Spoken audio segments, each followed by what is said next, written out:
I don't know if anything Luka does can still surprise you, but there's a little bit of Luka magic there. Yeah, that was impressive. And, Rachel, you got to realize all the foreigners all play soccer, from Akeem Olajuwon. That's why their footwork is so good. But that was impressive. Yeah, nice footwork, but what about that shot, Perk? That's a 1 in 50 shot. From that angle, forget about the footwork. Holy Moses. He's like, Steph Curry shoots from the tunnel. Whatever. Look what I can do. There you go. Welcome to The Jump, friends. I'm Rachel Nichols, joined by my day one NBA insider, host of the Hoop Collective podcast, Brian Windhorst, live from the Thunderdome. And we also have NBA champ, graduate of Cash University, Mr. Kendrick Perkins. Coming up, guys, we're going to talk to Ben Simmons. I sat down with the Sixers All-Star to discuss his Defensive Player of the Year chances. Hint, he thinks they're very good. Also, what Doc Rivers has meant to Philly this season and how Philly stacks up with the Nets. But we begin today. Some very unfortunate news. Jamal Murray, it is a torn ACL in his left knee. We were all fearful that was going to be the diagnosis, and in fact, he will be out for the rest of the regular season, probably into next year's All-Star break, maybe. Here was the reaction from his teammates last night. What are your thoughts on tonight's defense? My thoughts are on Jamal Murray right now. Thank you. And everybody know, Jamal, is a huge piece to this team, alongside Nikola. Averaging, a bunch load of points, and just his leadership out there, he does everything. So, seeing him go down like that, never nothing, that you can even think that was going to happen. He lifts so much, his body's strong. So just something, man, that, it's a touchy subject. I don't even like really speaking about injuries. I mean, y'all know what he means to us. He's the dude, you know what I'm saying? Nikola and Jamal. Like they've been here, they've brought this team to new heights. You talk about their closing all the time. Like, we need Jamal, and we all know that. And we're just, like I said, but we're more worried about his well-being right now. How he is individually than we are worried about the team. So, the team right now is an afterthought. We're just worried about Jamal. All right, so Perk, this is just devastating for Jamal Murray. First of all, our thoughts are with him. That is a tough injury to come back from, as you know.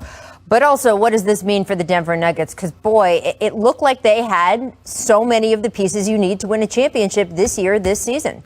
Absolutely. I mean, with the addition of Aaron Gordon and getting JaVale McGee at the trade deadline, Denver wouldn't have surprised me if they would have came out of the West. But here it is. Now with Jamal Murray being out, Rachel and Brian, to be honest, it's a first-round exit. They're going to make the playoffs, but they're not getting past the first round. You need that dynamic duo, that Batman and Robin, especially in the Western Conference, to compete with all the duos they have in the West. So I hope Jamal Murray have a speedy recovery. He'll bounce back from it. I did in 6 months. He's way smaller and lighter than me. He'll be back to the Jamal Murray that we've grown to love.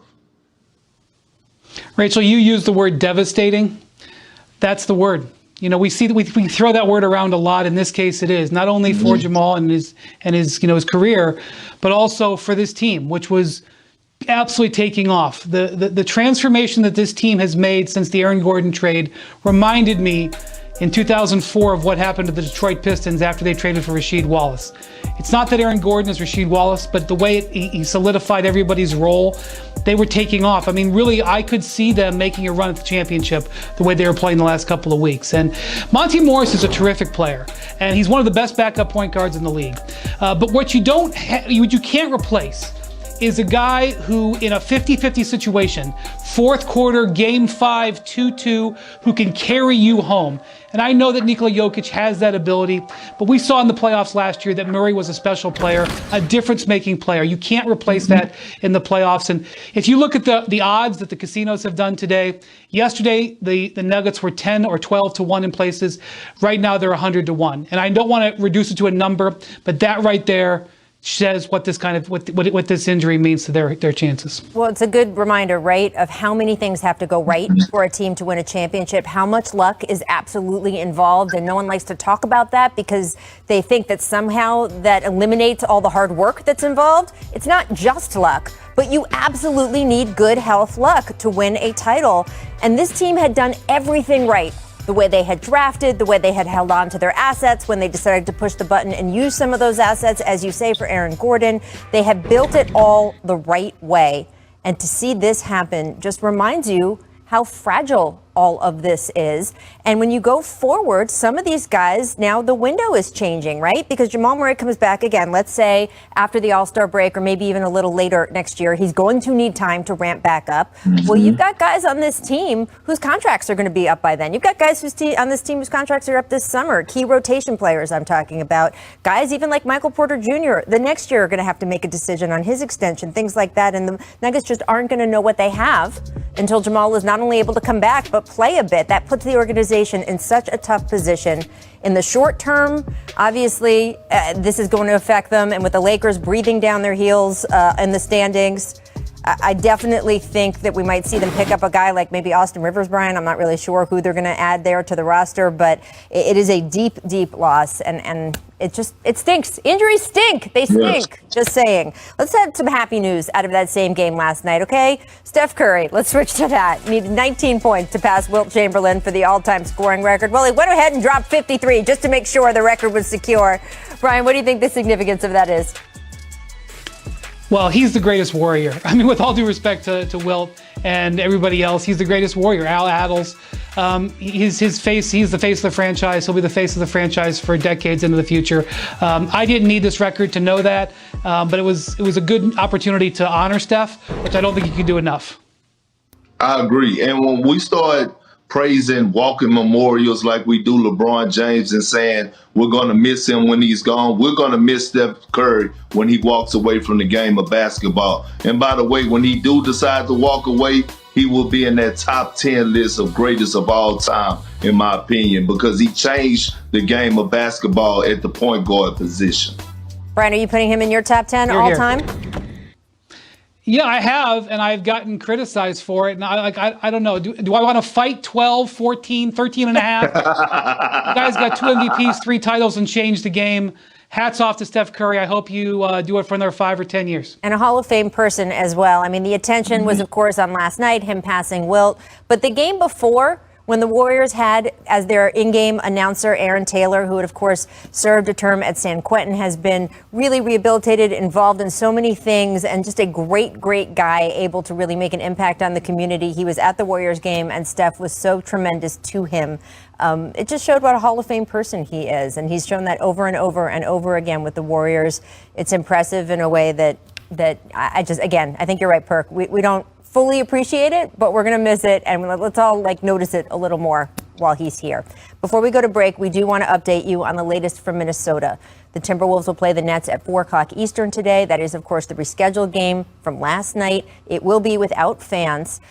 Look, the postponement came following the police shooting of Dante Wright, and Timberwolves president of basketball operations, Gerson Rosas, spoke about that today. And just what the players are facing, the decision to play the game today. Take a listen. The Jump will be right back after this.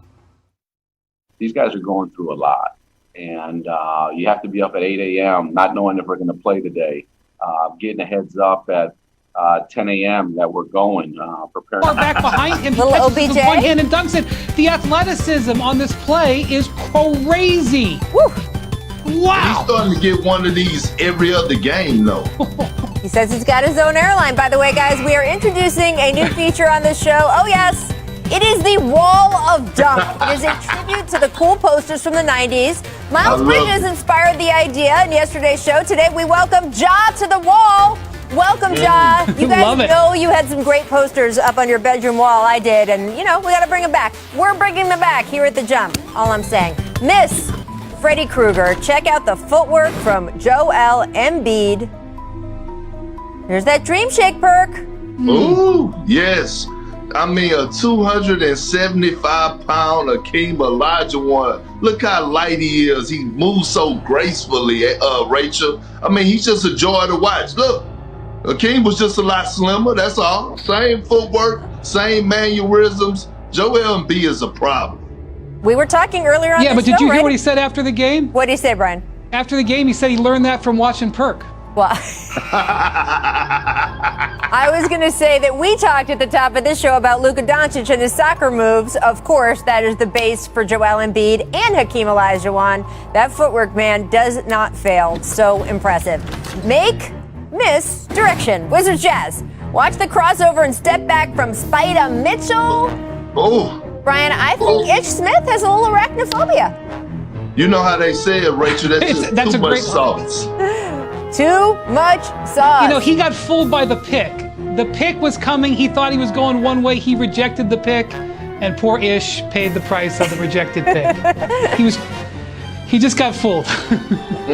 People should like spiders, by the way. They eat bugs. They keep your... Anyway, okay. And Spider-Man, fantastic to have on. These are all good things about spiders. I'm just saying. Miss, rejections, King's Pels, wide open lane. Gee, I wonder what Zion Williamson is going to do. Brian, so we're doing this whole poster thing, but we don't know when Zion's going to get his first great NBA poster because it feels like most people just kind of get out of his way, right? They better get out of his way. When you see this spray train coming, look, it's three things that's going to happen. One, you're going to get put on the poster. Two, you're going to get put on the poster. Or three, you're going to get your hand or wrist broken. It was just like Shaq when he was attacking the basket. Just move out the way. Save yourself the embarrassment and explain to coach later in the film session and ask them what you would have gotten away. Good question. You don't have to explain to the coach. He knows. Let's move on. Finishing touches back to Salt Lake. Russell Westbrook hitting the dagger. This completed the upset for the Wizards. He, of course, had a triple-double because that is what Russell Westbrook does, people. The Wizards are 2-0 versus the Jazz this season. Perk, how do you explain that? They actually have a pretty good record against a lot of really good teams, but not so much against so many of the other teams. Well, Rachel, can we talk about Russell Westbrook about to average a triple-double for the fourth time in his career? But look, one game that Russell Westbrook is going to circle on this calendar, that's the game against the Utah Jazz, especially in Utah. In Utah, yep. Yep. This broke a 24-game home winning streak for the Jazz. He sent a lot of Jazz fans home sad, so I'm sure he enjoyed that. Yes. Rachel, Brian, by the way, the Wizards are only 2 games out of the play-in tournament, by the way. And in Washington, and I can tell you this because it is the city and place where I am from, that is a big deal, gentlemen. I know other teams dream of winning championships. They're gonna be excited about that. Yes, they are. Not everyone, of course, is excited about the play, and we will get to that in just a second because we're getting to the big game in Dallas last night between the Sixers and Mavericks. Sixers won big. Luka led Dallas with 32 points in 33 minutes, though. It was the Mavs' third loss in 4 games. They sit in the 7th spot in the West, which is indeed play-in territory. And Luka was asked after the game about trying to get to that 6th seed to stay out of the play-in. Well, here's what he said. I don't understand the idea of playing. You play 72 games to get in the playoffs, and then maybe you lose 2 in a row and you're out of the playoffs. So I don't see the point of that. But we're just trying here to get to the 6th spot, and I think that's our goal right now. So Luka said that, and then team owner Mark Cuban said this. Here's what he told our Tim McMahon, quote, I get why the NBA is doing it, but if we are going to be creative because of COVID, we should just go straight up 1 through 20 and let the bottom 4 play in. The worst part of this approach is that it doubles the stress of the compressed schedule. Teams have to approach every game as a playoff game to either get into or stay in the top 6 since the consequences, as Luka said, are enormous. So players are playing more games and more minutes in fewer days. In hindsight, this approach was an enormous mistake. Now, Brian, I am glad he added the in hindsight because he is one of the people who voted for this play-in system as a member of the Board of Governors. Where do you fall, Brian, in the play-in concept, and what do you think of Mark's comments? Well, I don't think we can evaluate the success or failure of the play-in concept until after we see it play itself out. I mean, we could actually get some terrific single elimination, double elimination situations.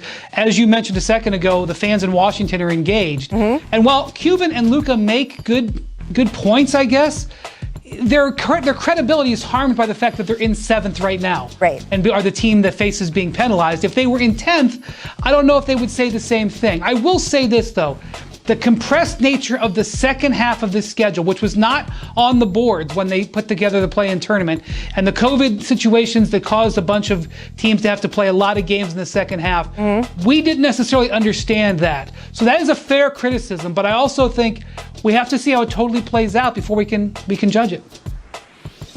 Well, look, if Mark Cuban and Luka is going to be doing all this crying and whining, what are the babies in the world going to be doing? Okay, you got to leave some room for them, all right? Because look, it's no fun when the rabbit got the gun. And one word comes to mind when I think about what their comments what they said last night for their comments. Accountability. Don't take the regular season for granted.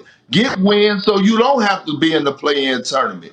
Take every game serious, night in and night out. Go out there and do your job and finish in that top 6 seed in your conference. And you don't have to worry about doing the play-in. I love the play-in tournament because when I was playing, sometimes teams tend to lack and sometimes games get boring, especially at the end of the season. Guys start resting and it's not fun. Now it holds you accountable because every game matters, and the regular season matters even more now. So I'm with the play-in tournament. I just think it's interesting to really look at Mark's comments because some of them, the answer is yes, Mark, that was the idea, to make every game count toward the end of the season, to keep players from resting and skipping games, especially when there are now finally ticket-buying fans in the buildings. We look at the actual number of game increases this has all caused, and Brian, you're right, it's taken a jump in the second half of the season. Here are the numbers. Tim McMahon had this in his story today. Last season, they averaged 3.42 games a week. This season, they're averaging 3.6 games a week if you just put the whole season together. And then if you just look at post-All-Star, they're averaging 3.75 games a week. So it is a jump. It's not a jump of like 2 extra games a week, but it is absolutely a jump. And there's no question, by the way, we have seen a spate of soft tissue injuries. I think Jamal Murray's ACL tear was the 5th or 6th that we've seen in this short season. Is that a result of the condensed schedule? I have no idea. There is no way for anybody to know. It is why I think you are seeing teams like the Nets and the Lakers be very conservative with guys like Anthony Davis, Kevin Durant, how long they keep them out because they know this condensed schedule is such a grind.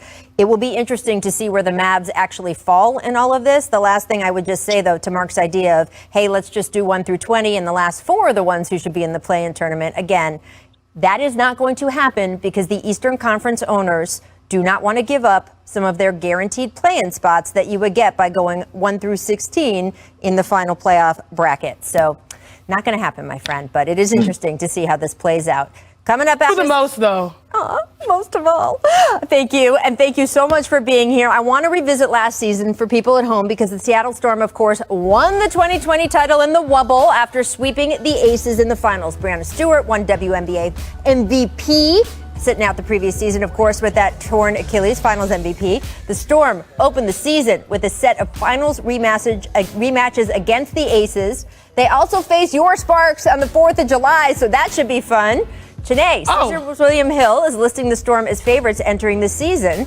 So who do you think, LA maybe, are the biggest threats to their repeat chances? Look, I am just seeing the schedule for the first time myself, and this is so amazing. Obviously, I'm going to say the Los Angeles Sparks. I believe in myself, my sister Erica Wheeler, and the company Amanda Zawibi.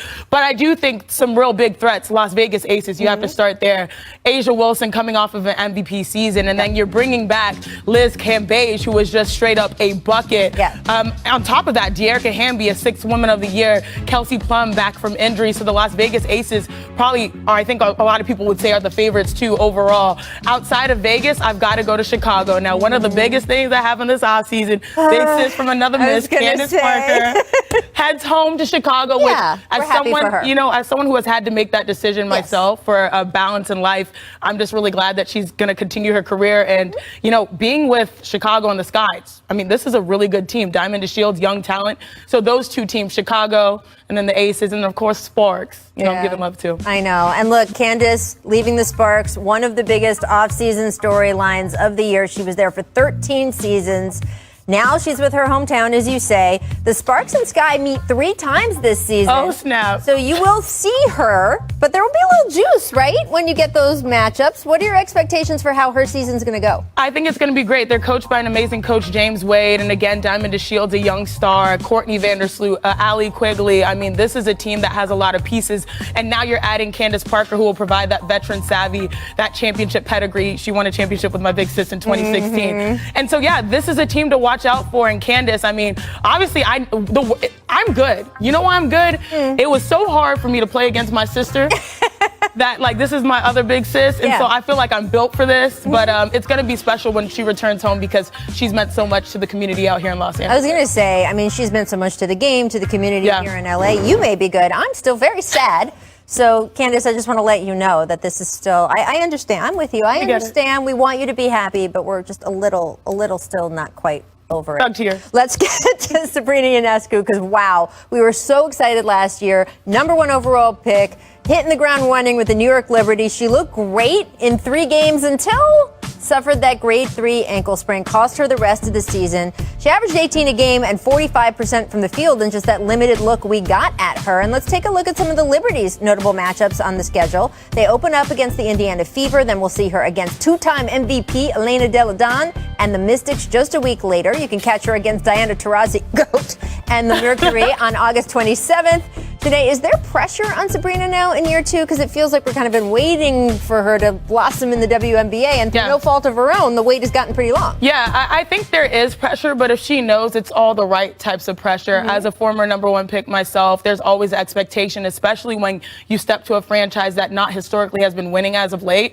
And so for Sabrina, I mean, obviously there's pressure, but they made some moves. Natasha Howard is going to be there. Manija Eleni, most improved player, is going to be there also in New York. So they've sort of surrounded her with more help than she had before. So now I feel like she's in an even better position to succeed. And we're all Team Pac-12 here, so, you know. Yeah, it's all right. All right. Did Stanford win the tie? I can't remember. Oh, we definitely did. Yeah, just checking. Not too long ago. Shanae, H-Town finest. Look, I'm sitting back. I'm enjoying the women takeover right now. You and Rachel up there handling y'all business, preaching the good gospel. I want to know what's the biggest storyline for this season in WNBA. What's good, Perk? The biggest storyline is the amazing 144 women that continue to push boundaries, period. Not just for women's basketball, but women's sports in general, and just women. You know, we're celebrating. No, what are we doing here? Look at this one. Get buckets, Nay. Get buckets, get ready. But I'm really proud to be a part of the WNBA just because we're approaching our 25th season, 25th anniversary, and we're the longest, you know, women's professional sports league still in existence, and we've had a lot of support and help from the NBA. But now it seems like we're stepping into our own light, right, Perk? You better have a Sparks jersey, Perk. Well, look, Shanae, listen, I'm all in for it. It's no need to be giving me the neck and all this here because I'm not Draymond, okay? I'm all in with you, sister. Wow, that was just a drive-by in the middle of the sentence. That was amazing. You're true. Shanae, I did want to ask a little bit more about that, though, because in a weird way, the Wubble, and it's a circumstance nobody, of course, wanted to be in, but between the sort of condensed attention that the Wubble created and, of course, the platform for social justice and civil rights that it gave you guys, where the WNBA, and Perk is one of the first people to always say it, has been the leader in athletes moving and pushing for change. The confluence of all of that, I think, raised the W's profile even more in this last year. Have you felt that? Have you felt that more attention on you in this last year or so? There's so much energy. And I always tell people, you know, we are not new to this. We've been true to this.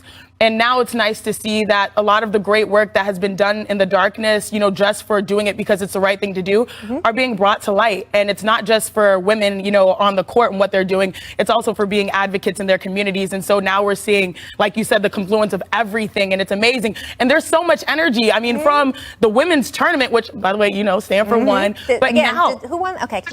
But now, like, you look at the women's game overall, there's real energy and excitement. And I think it will carry over absolutely to the WNBA this season.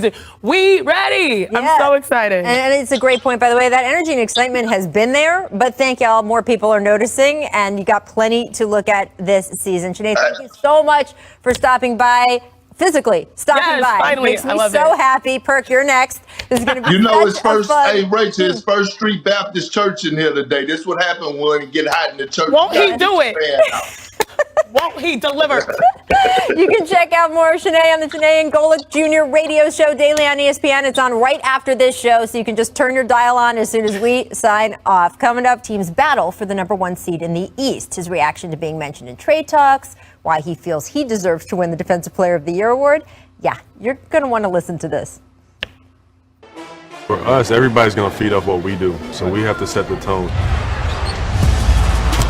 So you guys have spent a few weeks now in a pretty intense battle for the #1 seed in the East. Wednesday's game against Brooklyn is going to go a long way to determining tiebreakers and the eventual standings. What is it like for you when the stakes are juiced like that?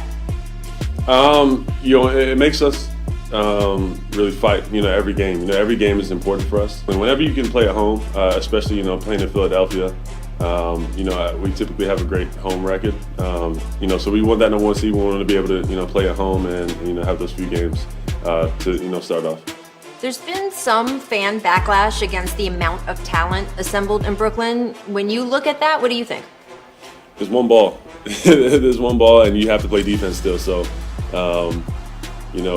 I take pride in playing defense. I know, if I'm able to get stops and give guys a hard time doing their job, then, we're going to be able to go further. They have a lot of talent, but at the same time, you got to play together as a team game. You guys are no slouch in the talent department either, but you've had talent on this team for a while. What is it about the way that talent is clicking this season that has you right at the top of the Eastern Conference? It's really coming together this year, with Joe and all the additions with Dwight, Danny, Seth. Tobias has been great. And having those vets, I think when, Danny and Dwight coming in, they've shared a lot of their experiences. And they really believe in this team. And, it's coming from two guys who just won a championship and have been there. So, that's a positive for us. And then also Doc coming in. Doc's been great, holding everybody accountable, which is huge for this team. You were open in training camp this year about that accountability factor being so important. What did you feel this team needed in terms of being held more accountable, and how has that happened this year? It's about, staying focused, and not getting, caught up in all the stuff going on around on the outside. We have to stay locked in, and we have to know, it's hard to win. I've been there. I've been, that one shot with Kawhi against the Raptors. That was tough, but that was an experience where it made me think, it's not easy to win, especially when it comes to playoffs. The irony, of course, of comparing you guys to Brooklyn is that Philadelphia was the other team in the James Harden trade talks, and your name reportedly came up in those talks. What did you think at the time, and did anyone in the front office talk to you about it? Yeah.